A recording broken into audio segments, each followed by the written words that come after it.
Before we dive into today's episode, I have something truly special to share. Next September, I'll be leading an intimate women's retreat through the south of France and northern Italy, and you're invited. Picture this: mornings exploring the colorful markets of the French Riviera, afternoons sipping wine, and a hotel view with golden Mediterranean sunsets.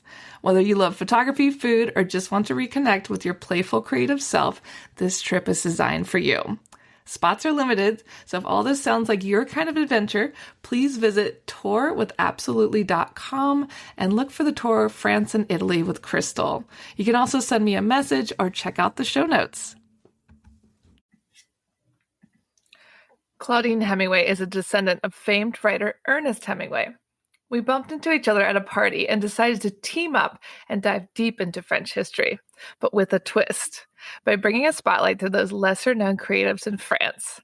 This is History with a Hemingway.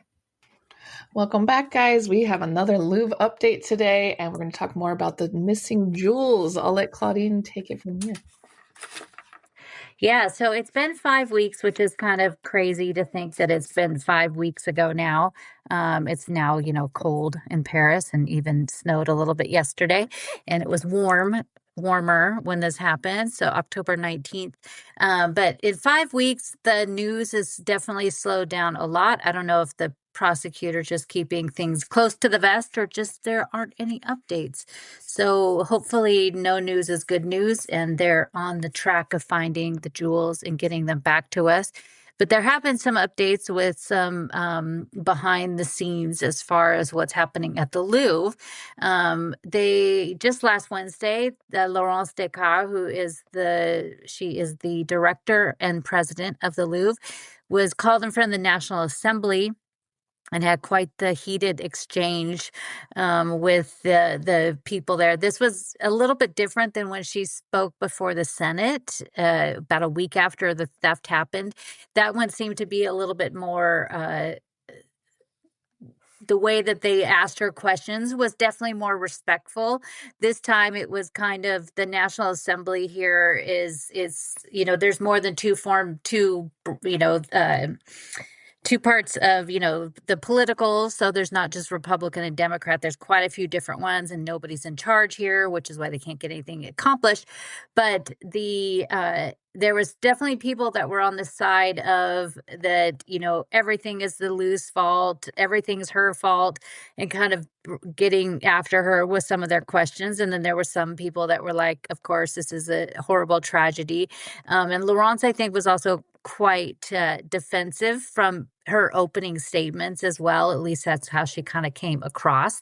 But she did say that they were starting with a 20-point plan to update stuff at the Louvre. And we don't know of 19 of those things. We only know of one of those 20 points. So I guess it's one of those secret plans. They don't want another robbery. They can only know certain points. Yeah. So they announced that they're going to install 100 new cameras.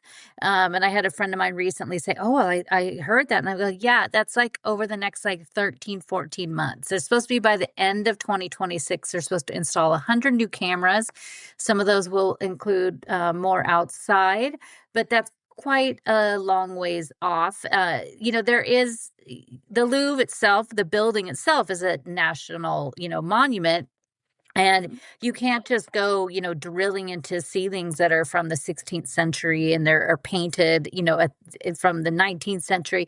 You can't just start drilling holes into things. So it is something that can't be done overnight. But, obviously they need to update some things. They started this past summer in the back of the Cour Carré and then around at the other entrances I've noticed. But since back in June, they put these, and you could actually move them, but these contraptions that are like these big L-shaped things, and that if a car tried to ram through, it would stop a car. But you can move them, but they are surrounded by fences and everything, and they're not super easy to move. And if somebody was trying to move it, obviously, it's not just sticking up a fence. But they have installed those. That's really, that's great to keep cars from, busting into the Cour Carré, but that really doesn't do anything for somebody getting into the windows. But the architect that's in charge of the Louvre for the National Monuments of France, a gentleman named Francois Chatillon, he also was at the National Assembly and said that the windows, they're actually inventing something that would take the windows, and it's thicker, but it's also a film that is put on the windows, and they're actually kind of inventing this, and they're trying to get this thing approved, and then they're going to install that, and it'll be something that they want to put in all the museums. So that is also going to come at probably a pretty hefty price tag. But it is interesting. This last week ago on the 17th, I had emailed my wonderful ladies at my little secret library I always go to at the Louvre.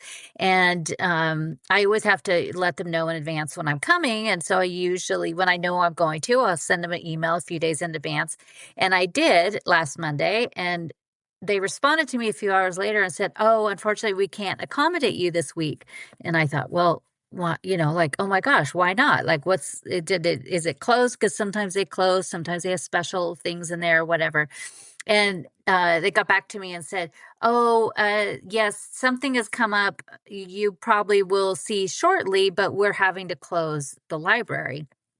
And then about an hour later, I see everywhere on, like, every Paris newspaper that the Campana rooms that are on the first floor, they had to close those to the general public because the floor above it, which is my precious library and offices of some of the curator staff, is this floor underneath it, the beams that actually support the floor have shifted. Oh, wow. Oh my gosh, it's dangerous. Yeah, so not good. And then you think of my library with all of those books in there, adding more weight onto that. But so the Loop closed those rooms, those 9 rooms. It just reopened less than 2 years ago. They are where they have the Greek and Etruscan vases, and it's the Campana collection. And these rooms, if you're into those kind of vases, it's really amazing. There's a lot of them in there, like hundreds of them in all shapes and sizes. And once you see a few, it's kind of like, okay. But the ceilings in that room are amazing. So I'm hoping the ceilings are going to be okay, because what they have to do is get up and in between there. And in 1937, they had done some work on that, and they actually added concrete. So there's the beams and the flooring, and then there's this layer of concrete, which could make it more difficult. But Chatillon did confirm that they weren't going to collapse. Nothing's going to just immediately start falling. But they closed those rooms below. And then all of my wonderful people had to get out of their space in 3 days. So they were going to let me know what an update was, and as far as, like, if they're going to move the collection to someplace else, as far as the library, and if I could get back in there. But I was very sad. But it was interesting timing, which of course this is just, the timing is just how it happened. But because of the theft of the jewels, her whole plan that Laurence has put into place about, in the next 6 or 7 years, moving the Mona Lisa, doing all this different work on the Louvre, and how there's parts of the Louvre that, literally there's water leaking in, there's paint peeling from the ceiling. That all ended up becoming not so important when the heist happened, and everybody said even the Court of Auditors came out and said, you're spending too much money buying new things for the collection that aren't even seen by the public, and not enough on the infrastructure and the technical aspects of the Louvre. And so that kind of got pushed to the side. And now, because you have this problem with the ceiling and these floor beams, that maybe now that's pushed it back up the necessity list a tiny little bit. We can hope. We can hope. I mean, there seems like there's going to be a lot of things going on, but what they're going to prioritize, I mean, they only have so much money. Yeah, and it's, the Minister of Culture said, really, it's, they should probably shut part of it down. I mean, that was the thing with Notre Dame. What they did for Notre Dame in 5 years would take 80 to 90 years if it wasn't shut. So God forbid, I do not want that to happen. I don't know what I would do if the Louvre had to close. I'd be devastated. But we'll have to see. They are going to have to do that. But part of the thing is that she said that one of the things when she spoke before in the Court of Auditors was that they're going to increase training by 20% of the agents for security, but they're not going to hire anybody. But now that you have the Apollo Gallery closed, now that you have the Campana rooms closed, which honestly, between those two rooms, it's probably about 12 or 14 agents that are watching those, but now those are closed. So you have 12 or 14 more people to watch other sections of the museum. Yeah, I mean, come on, guys. We got some extra hands. Let's keep it going. I think that I need to pull into my old event planner days and just be like, all right, this is what we're going to do. Yeah, you should be running the show.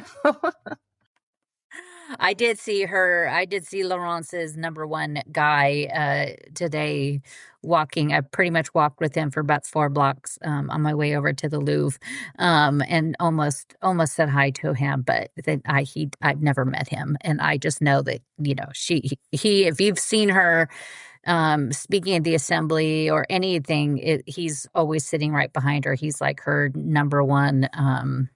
Not assistant, but he's everything to her. You should say hi next time. I know. Well, he kept looking around. Like I was like, he kept looking around, watching people.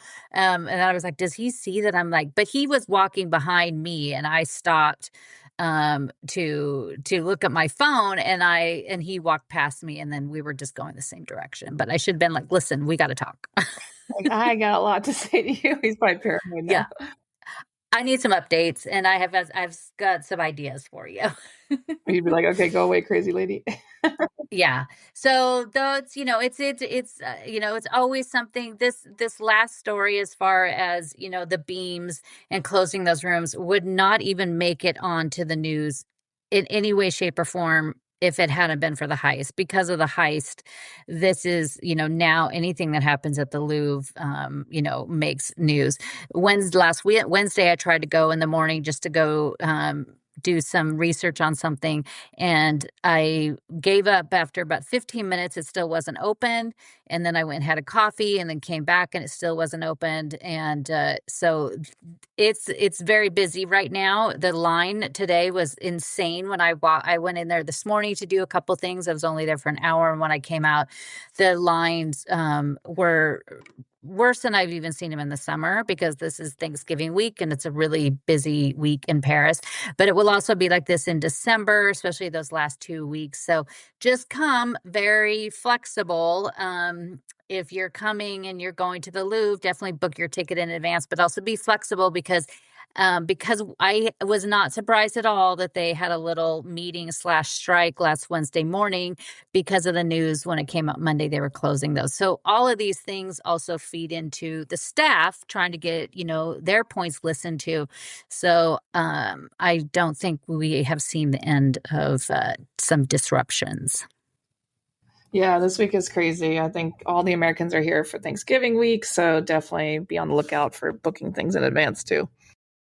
Yeah, you kind of have to these days with a lot of things, but December is always one of the busiest times of the year, other than the summer, those last 2 weeks, because not only do you have people coming over from the US, but you have people from all over Europe coming, and because Paris is so pretty in December. I love this time of year. The holidays are gorgeous. It's just freezing. Yeah, at least it's a little. Yesterday morning, on Sunday morning, I walked over to the Cluny to see an exhibit, and I thought I was going to die. And I'm only about 10-minute walk from there, and I was so cold. Today almost felt balmy compared to yesterday. Yeah, I was like, it's warm today, and my clients were like, it is not warm. Yeah, no, it did. It definitely, like I had too many layers and too many warm things on. By the time I was walking home from the Louvre, I was like, oh God, this is too much. Yeah, it's supposed to get a little better tomorrow. I think so. So two of the sets of the jewels that were stolen. If you make sure you follow me on Instagram, because I've shared pictures and a lot more information about all these things, but wanted to tell you about two of the things that were taken, and these are the emeralds and the sapphires, which were beautiful. The emerald necklace, I think, was just jaw-dropping how gorgeous this thing was. And you could always see people walking around the case, and when they'd see the emeralds, they were like, oh, like they literally would gasp. They were so gorgeous. But the first one I want to tell you about is the sapphires. And these had belonged to Marie Amélie de Bourbon. She was born on April 26th, my birthday, 1782, in the Kingdom of Naples. She was one of the 18 children of King Ferdinand of Naples and Queen Marie Caroline of Austria, who was sister of Marie Antoinette. On November 28th, 1809, she married Louis Philippe, the Duc d'Orléans, who would be the last king of the French, as he went by, from 1830 to 1848. Their marriage was a bit of a rarity because they were actually fell in love with each other. Usually the monarchies don't. And she just absolutely adored him, and he was very much in love with her. Marie Amélie had never met her aunt, Marie Antoinette, or Louis XVI, but after their death in 1793, she had a fear of dying of her own violent death. Because of that, she rarely ever wore jewelry or did anything that would appear outlandish or showy. So her husband, when he decided that he was going to be the king of the French and more of a man of the people, she wanted to be the anti-Marie Antoinette instead of being, showy and having all these fancy things. But it didn't stop him, and he bought her an entire sapphire collection for his wife. Napoleon was fond of and very close to his adopted daughter, and this is where the sapphires had come from. He had married Hortense off to his brother, Louis Napoleon. She wasn't so thrilled with this idea. Louis had a host of issues, including venereal diseases. He was much older than her and apparently smelled terrible. Ew. I know, just really a picture there, right? The two had 3 sons, one of which would become the second emperor of France. But in 1814, when Napoleon went into his first exile and the empire fell, Hortense, he ended up going to Malmaison. And Hortense had it all set up for him so he could come see. But when she was exiled, Hortense also fled France. And with her, she took all of her jewelry because she would be able to use that to support herself and her 2 remaining sons. She had a bunch of the jewels that belonged to her mother, Josephine, and also from her husband's family, the Bonapartes. So she would sell these things off when she needed to. So in 1821, Louis Philippe was flush with cash, and he purchased a large set of sapphire jewelry from Hortense for 160,000 francs and gave them to his wife, Queen Marie Amélie, who had the settings changed, including reducing the size of the tiara. The set remained in the Orleans family until July 3rd, 1985, when it was purchased by the Ami de Louvre, which is the one of the guilds of the Louvre, which is also now apparently coming into question under the Court of Auditors. But the 44 sapphires, surrounded by more than 2,500 diamonds in 6 pieces that glisten. The Ceylon sapphires, they're not heated. So the blue is a lot lighter than you would think of a sapphire. Usually sapphires are that very deep blue color. These are much lighter, and you could really tell that the way they had them lit in the Apollo Gallery, and that's because they weren't heated. And so the heating is what deepens the color. On the day of the theft, on October 19th, the thieves got the tiara, the necklace, and just one of the earrings, but they left the 3 brooches behind. And so that was news until recently that they only got one of the earrings. So that was a good thing. In 1836, the artist Louis Hersan painted the queen wearing many of the pieces, including the tiara that was far larger than the one displayed because it was changed later on by her descendants. But it's really a beautiful set. And it's also because we talked in a past episode how they cut with the angle saw the slit into the glass, and because the glass did not break or shatter, they only were able to get their hand in and get what they could reach. So luckily there's a second set of earrings, so there's 3 earrings left. So they got 1 earring, the tiara, and the necklace. And I'm imagining that tiara probably got smashed a little bit pulling it out of that case as well. Yeah, I know that we talked a lot about that, about getting destroyed a little bit when they dropped it. Well, that's the crown. That was the crown of Eugenie. So this is a different one.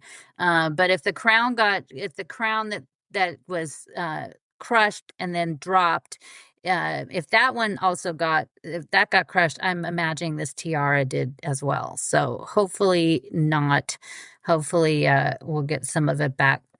But next to this, in the same case, really basically on the side of the window where they cut through from what we saw in the video, is the emerald necklace, which is one of my favorites. And these jewels keep being called the Napoleonic jewels, but I think that's kind of a misnomer because really this necklace, this set right now that we'll talk about, the emeralds are the only ones that are Napoleonic. And when you say Napoleonic, it pretty much refers to just Napoleon Bonaparte, not also Napoleon III. So this one really is the only thing that was Napoleonic that was stolen. His first wife, of course, Josephine, was enabled to produce that all-important heir to the throne. They were divorced in 1809. Napoleon had asked his adopted daughter Hortense, who had the sapphires, to break the news to her mother because they were so close, but she declined, but did help to soften the blow. I think that's a big ask if you're asking your, adopted daughter to tell her mom she's getting a divorce. Yeah, what the heck? Yeah, I don't think so. But Napoleon was on the hunt for his new wife, so he wanted to marry the Grand Duchess Anna Pavlova of Russia. It was the sister of Tsar Alexander I, but she was promised to somebody else. So he went with the Vienna Archduchess Marie Therese, daughter of the Archduke Francis of Vienna. And so she was the grand niece of Marie Antoinette. She spent many years despising the French for the death during the French Revolution. But the deal was set on March 11th, 1810, and Napoleon and Marie were married. And by proxy, of course, just like what happened to many of the queens, including Marie de Medici. But she finally arrived in France and met Napoleon at Compiègne on April 2nd, 1810. The two traveled to Paris for their wedding in the Louvre in the Salon Carré, which is the room right next to where the necklace was stolen from, which is very sad. Napoleon wanted to shower his bride with gifts and jewels and commissioned 2 sets from her personal jeweler, Francois Nito, one crafted with opals and the other with diamonds, and then one that's exceptional with the emeralds and diamonds we know today. They were 10 large Colombian pear-shaped drop emeralds, purchased by the jeweler, especially for this piece, and chosen by the emperor for their exquisite quality. They were suspended in a diamond frame and surrounded by 1,138 diamonds. 874 of them are brilliant cut and 264 rose cut, which is one of the oldest cuts going back to the 16th century. Beloved but not really used anymore today. They're cut with a flat base and a rounded top, with the facets giving kind of the illusion of a rose. They had matching earrings, rounded out the initial set that later included a tiara, a comb, and a belt plaque. They remained in the Empress's collection until they were passed to her cousin after her death in 1847, and eventually found their way to the American heiress Margie Merriweather Post in 1953. after being purchased by Van Cleef and Arpels. In 2004, they were acquired by the Louvre, where they remained until the theft. The tiara was in the collection of Margie Merriweather Post and replaced with the emeralds with turquoise, and was later given to the Smithsonian in DC, where you can still see it today. At Fontainebleau, a lovely painting by Francois Gerard, and captures the empress wearing the beautiful piece, including the tiara. So it's a very sad that we don't have those emeralds now. And I just had one of my friends. I was in the basement basically of the Louvre today, and he was trying to text me, and I said I was in the basement of the Louvre, and he says, "Oh, do you have the jewels on you?" I was like, "Oh, I wish I had those emeralds." You would look great in those. I always said I wish that they had sold like a copy of those in the gift shop, because I would have wore that every single day. I mean, ask Etsy. Yeah, I know. Well, there was a whole thing that people were putting on like eBay and other places, trying to like a joke saying that they had the crown jewels. Like these were Oh, the crown wow. jewels, and they were on sale on eBay for like, next to nothing. Or even some people were posting them on there for like, millions of dollars. It's like, okay, come on now. Like if somebody bought that in this day and age, but with AI, all the problems with AI, there was another thing recently where somebody had posted, and a lot of people believe this. I had a few people send it to me that, and it was an AI had created it, but it showed the emeralds in this very grainy photo with stacks of cash, saying that this is the person that stole them. And it was like this secret picture that was leaked, and that the police are on the case, and all that was fake. That's so funny. I mean, just all those pictures of the robbers too, they're like actors and stuff. Oh yeah, yeah, the guy from Gossip Girl. Yeah. But yeah, it's pretty funny. They have released one of the robbers, the woman that wasn't the one that was initially there that day, but she's still under judicial control, quote unquote. So she's still, but she's like, basically on house arrest. She was the wife. They found her DNA inside the bucket of the lift. And so her boyfriend was one of the people that was there that day, on site. And so she was released, and that was about a week or so ago. And we haven't heard anything more about that. She's still, she hasn't been just written off that she's free and clear. But she was able to go home. Well, that's good news for her. Yeah, I have good news because I guess they have kids. So it's not always great when mom and dad are in jail. Yeah, someone's got to be around for those kids. Yeah, hopefully. So we'll see. Hopefully this means that, they're closer to finding the jewels. I mean, obviously these guys know who hired them, or somebody had told them that. I don't think they just got a postcard in the mail saying, "Hey, go rob this and take these things and send it to this address." So hopefully they're finding it, but I've been doing a lot of research on some of the stuff that's in Notre Dame for the Napoleon coronation, and the amount of times that things have been looted and robbed and damaged just in the span of Notre Dame over the last 150 years is incredible. Yeah, I mean, it's just people are learning much more right now just because this just happened.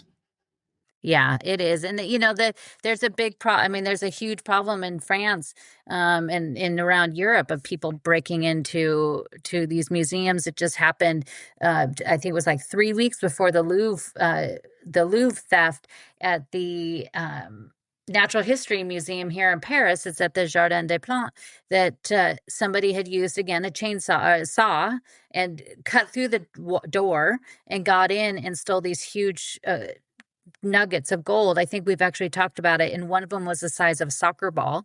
And they have some jewels in there. That there's this sapphire that's literally a rectangle, and it's four-sided rectangle that you could use it on your desk as a paperweight, that had belonged to Louis XIV. And it is there, but the museum is closed since that theft happened, so they could update security and everything. And now I'm like, I need to get in there and see that, but they've been closed now, and it's been, for them, it's probably been over 2 months. Crazy. Oh my gosh. All these robberies.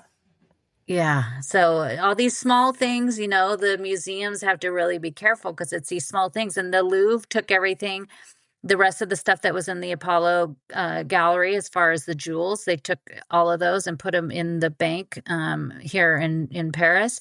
And they took stuff from other rooms too. So there's like a little, it's called a box, but it's like a little circle that has a picture in the center of it, a painting of Louis XIV, and it's surrounded by like 94 diamonds. Some are pretty good sized diamonds, and quite the completely solid gold jewelry box that belonged to Anne of Austria, then Louis XIV.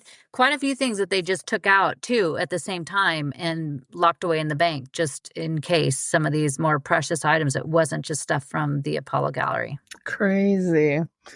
Well, guys, we're definitely going to keep you updated. So tune in next week and definitely head over to ClaudineHemingway.com to learn more. Thanks for listening today, guys. If you're interested in learning more about Claudine, her tours, history, and the beautiful photographs that she posts all over Instagram, tune into her website, ClaudineHemingway.com.